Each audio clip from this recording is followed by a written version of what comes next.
Hello दोस्तों, मैं ममता शर्मा अपने YouTube channel learning with Mamta Sharma में आप लोगों का स्वागत करती हूँ। जैसा कि आप लोग जानते हैं, हम हिंदी की क्लासेज हमारी चल रही है और आज हमारी 5वीं क्लास है। भाई पिछली बार ना कुछ टेक्निकल प्रॉब्लम हो गई थी, तो वीडियो रिकॉर्डिंग तो मैंने एक ही क्लास की करनी थी, क्लास नंबर 4 की, पर वो 3 पार्ट में हो गई थी। तो रिकॉर्डिंग करने में ना भाई बहुत मेहनत लगती है, बार बार बोलने में, तो इसी वजह से मैंने वो 3 पार्ट में जो है डिवाइड करके अपलोड कर दी थी। आप उसको देख लीजिएगा। और जितनी भी ये जो 4 क्लासें हुई हैं हिंदी की, जो वर्णमाला की क्लास है, ये बहुत इंपॉर्टेंट है, आप इनको देख लेना शुरू से। जो आज नए बच्चे जो मेरी वीडियो देखेंगे आज, वो भी भाई मेरी पहले वाली चार चार जो क्लासें हिंदी की, वो अच्छे से पहले देखना, तब ये जो है आगे आपको समझ में आएगा। तो वर्णमाला में से सिर्फ एक ही टॉपिक रह गया था, वो मैं अभी आपको करवा रही हूँ। देखो कौन सा रह गया था। सामान्य हिंदी की क्लास नंबर 5 हमारी चल रही है भाई। देखो ये रह गया था सिर्फ व्यंजन का टॉपिक जो चल रहा था। स्पर्श व्यंजन मैंने आपको करवा दिए थे, अंतस्थ व्यंजन मैंने करवा दिए थे, पंचमाक्षर मैंने करवा दिया था, संयुक्त व्यंजन क्या होते हैं वो सब करवा दिया था। अब हमारे ये है द्वित्व व्यंजन। द्वित्व व्यंजन, इसकी परिभाषा आप लिख लीजिएगा। अगर जो भी पहले से पढ़ता आ रहा है, आपने नोट बना रखे हैं भी, कॉपी वही लेके आ जाइए। उसमें ये एक टॉपिक रह रहा है, सिर्फ ये करवाने के बाद मैं आपको हिंदी भाषा के बारे में बताऊंगी। देखो द्वित्व व्यंजन, द्वित्व व्यंजन क्या होता है? जब दो समान व्यंजन जब लिख लीजिए, जब दो समान व्यंजन ध्वनियां आपस में मिलती हैं तो द्वित्व व्यंजन कहलाती हैं। ठीक है, इसको समझो और लिखो। देखो जब कोई भी दो व्यंजन है ना आपस में मिलेंगे, दो व्यंजन, देखो कैसे मिलेंगे। जैसे क है, आधा क और पूरा क, ठीक है, ये दोनों आपस में मिलके कैसे बन जाते हैं? ऐसे, कक। तो इससे जैसे हम वर्ड बनाते हैं, जैसे पक्का, पक्का, पक्का में क्या है? दोनों ही समान वर्ण है, व्यंजन है नहीं, ये दोनों ही। देखो ये आधा क है और ये पूरा क है, ठीक है, पक्का, मक्का। इस तरह से आप इससे शब्द बना सकते हैं। अब देखो एक और है, जैसे च, आधा च और पूरा च मिलके क्या बन गया? च। जैसे कच्चा है ना, सच्चा। अब ता भी मिलके दो ता से होते ना, पत्ता, इसमें मिला हुआ होता वही त,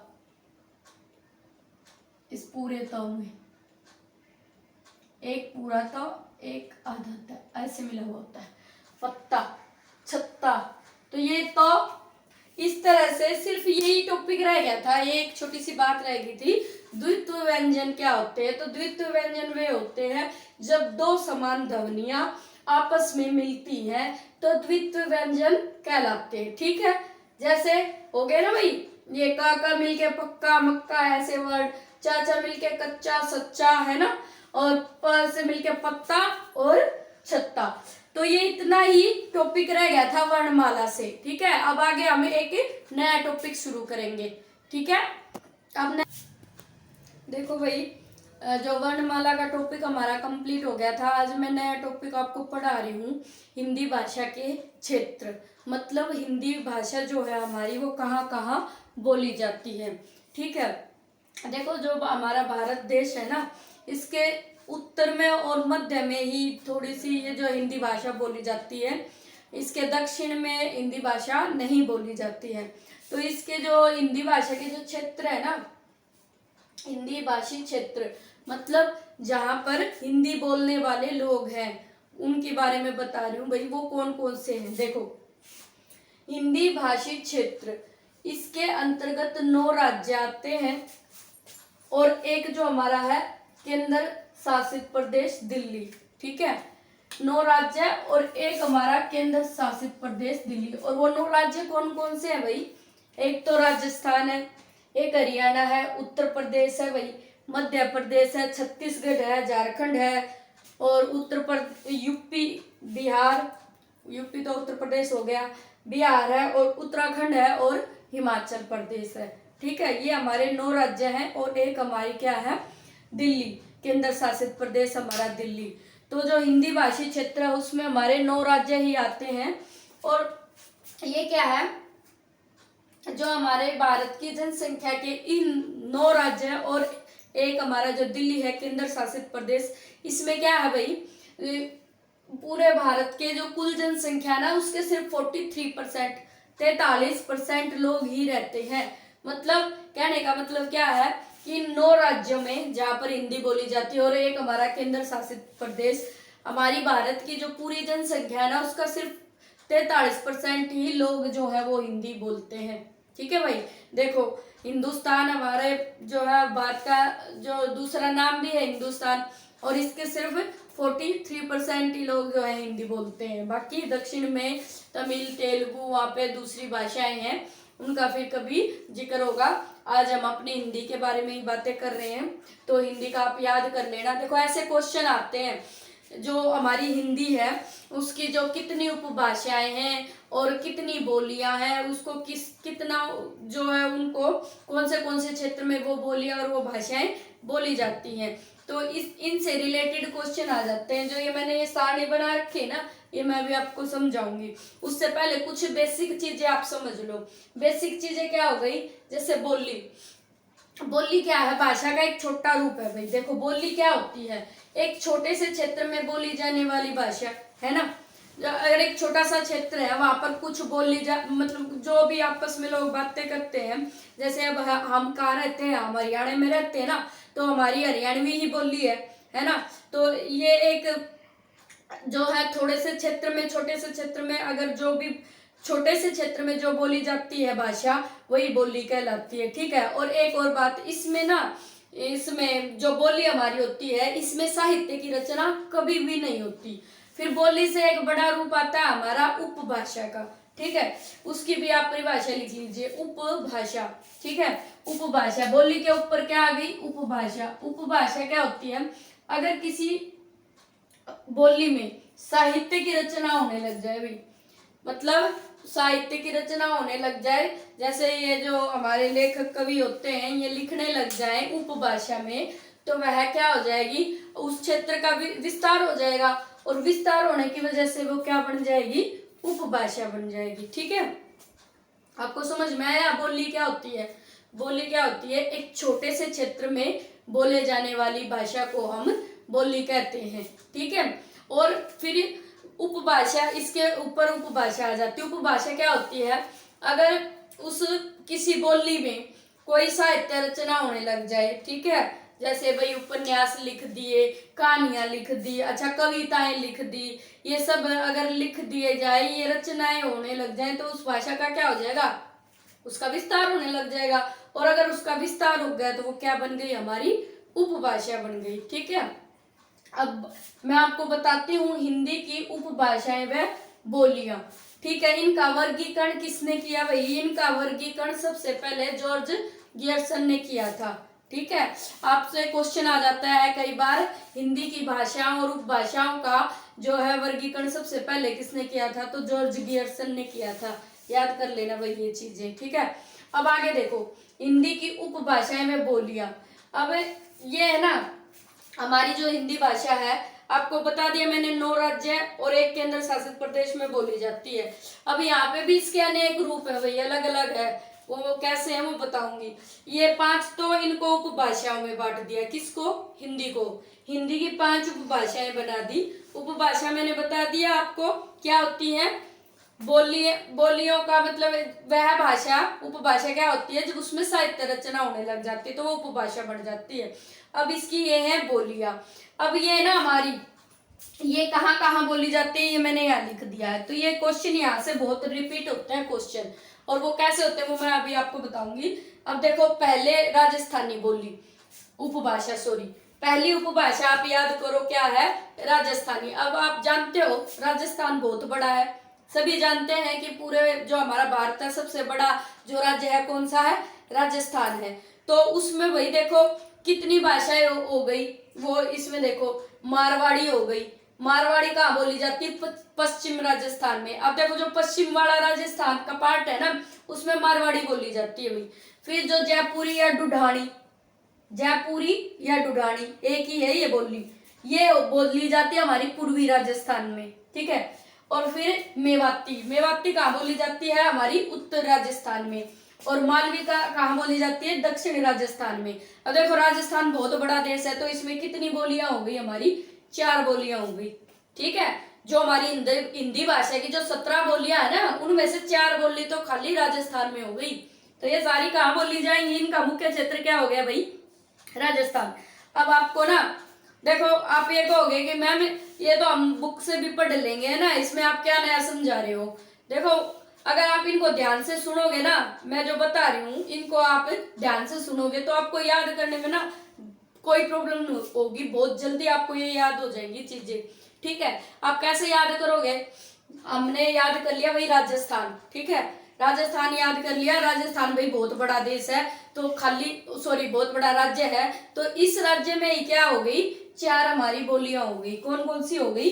मारवाड़ी, जयपुरी या ढूंढानी है, मेवाती और मालवी। कैसे याद करोगे?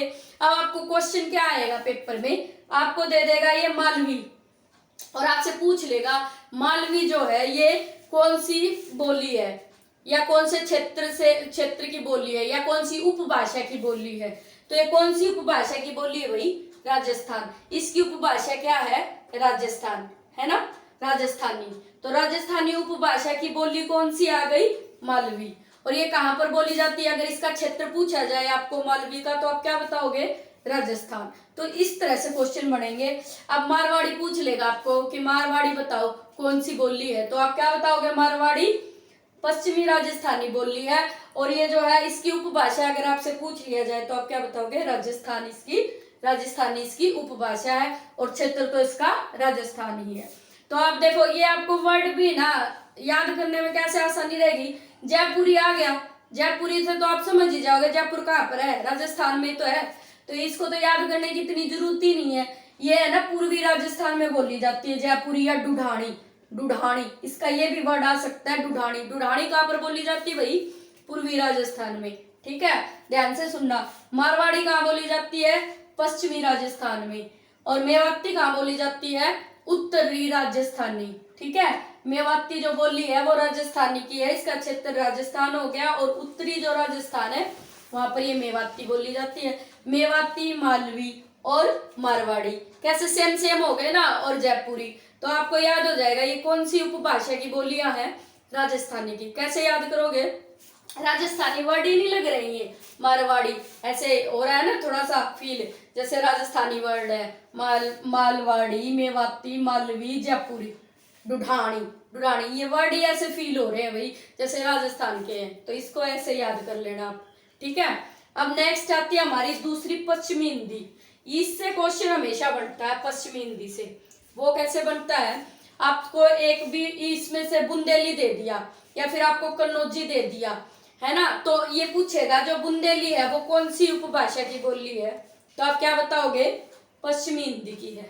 ठीक है, जब हम हरियाणा में रह रहे हैं, ठीक है, हमारी जो हरियाणवी है वो भी, अब पूछ ले, आपको क्वेश्चन आ जाए हरियाणवी जो है, खड़ी बोली जो है, कोई भी भाई खड़ी बोली को ही बोला जाता है। और खड़ी बोली क्या है? जो हिंदी भाषा का जो शुद्ध रूप है ना, जो हम आप अब जिस भाषा में मैं आपसे बात कर रही हूँ, मैं हरियाणवी हूँ, थोड़ा सा लह जाता है, हरियाणा का आ ही जाता है, बाकी जिस भाषा में मैं बात कर रही हूँ आपसे, ये खड़ी बोली का रूप है। ठीक है, इसको जो शुद्ध हिंदी होती है उसको खड़ी बोली या कोरवी कहा जाता है। ठीक है, तो ये या तो कोरवी याद कर लेना या खड़ी बोली, दोनों ही याद कर लेना। ठीक है, खड़ी बोली या कोरवी, या फिर बांगरू या हरियाणवी, है ना। हरियाणवी के भी क्या है?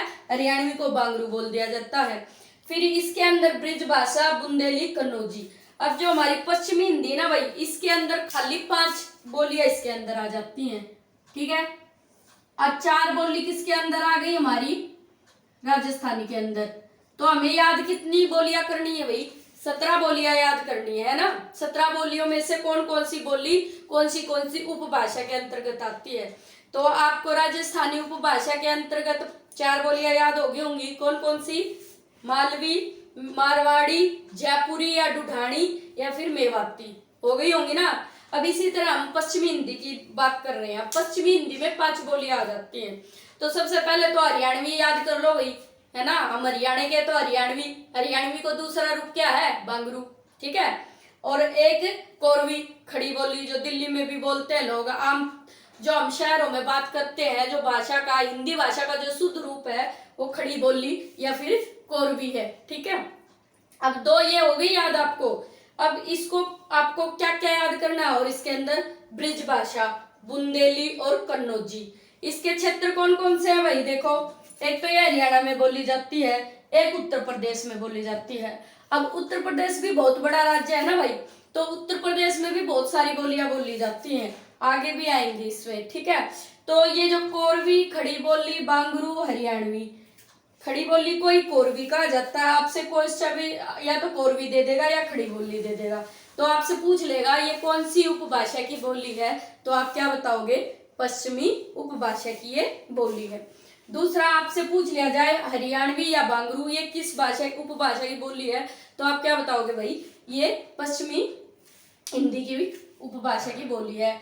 फिर ब्रिज भाषा है ना, ब्रिज भाषा कहाँ बोली जाती है? उत्तर प्रदेश में, है ना। बुंदेली और कन्नौजी, बुंदेली और कन्नौजी, ऐसे याद हो जाएगा। 5 उपभाषाएं होगी हमारी, सॉरी 5 बोलियां होगी हमारी पश्चिमी हिंदी उपभाषा की। तो इसमें हमारी उपभाषा कौन सी है? पश्चिमी हिंदी। बोलियां कौन सी हैं? कोरवी, खड़ी बोली, बांगरू या हरियाणवी, ब्रिज भाषा या बुंदेली या कन्नौजी। ठीक, अब नेक्स्ट हमारा पूर्वी हिंदी। ठीक है, तीसरी उपभाषा हमारी कौन सी है हिंदी की? पूर्वी हिंदी। अब पूर्वी हिंदी में कौन कौन सी बोलियां हैं? अवधी, बघेली, छत्तीसगढ़ी। इसको याद करने का तरीका है आराम से, अवधी, बघेली, छत्तीसगढ़ी, इसको ऐसे याद कर लेना।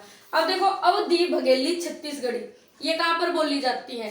छत्तीसगढ़ी आ गया तो एक तो आप समझ जाओगे छत्तीसगढ़ में बोली जाती है, दूसरा मध्य प्रदेश में बोली जाती है भाई, और तीसरा ये उत्तर प्रदेश में भी बोली जाती है। उत्तर प्रदेश में कैसे बोली जाती है? जो ये हमारा उत्तर प्रदेश है, जो बहुत बड़ा राज्य है, वहां तक फैला हुआ, तो इसमें क्या है, इसमें कई तरह की बोलियां बोली जाती है। जो मान लो हिस्सा इसका उत्तर प्रदेश का, जो हमारा छत्तीसगढ़ या मध्य प्रदेश के साथ जो टच होता है ना, वहां पर ये सारी बोलियां बोली जाती है, और इनको पूर्वी हिंदी की उपभाषा के अंतर्गत रखा गया है। तो पूर्वी हिंदी में अगर आपसे क्वेश्चन आ जाए पूर्वी हिंदी में कितनी बोलियां हैं, तो आप क्या बताओगे? 3 बोलियां हैं। कौन कौन सी? अवधी, बघेली और छत्तीसगढ़ी। ठीक है, और एक बात और भाई मैं आपको बता दूं, जो ये मैं हिंदी करवा रही हूँ ना, सामान्य हिंदी, ये मैं एचटेट के स्पेशल करवा रही हूँ कि एचटेट स्पेशल रिगार्डिंग या सीईटी के स्पेशल, ऐसा नहीं है। देखो भाई, जो 6th क्लास का बच्चा है ना, उस सब को, उसकी मैंने बुक देखी थी, उस सारी बुक में ये सब कुछ है। तो इसका मतलब क्या है, 6th क्लास से लेकर 12th तक ये सारी चीजें, मतलब 6th 7th में 8th में ही आ जाती है ये सारी चीजें।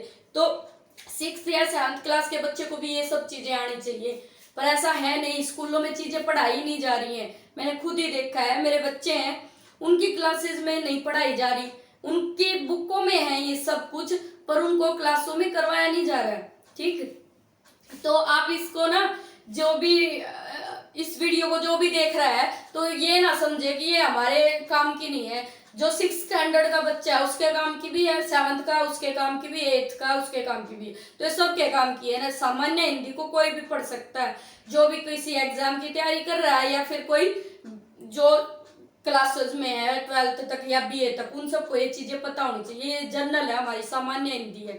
ठीक है, अब हमारी है चौथी बिहारी।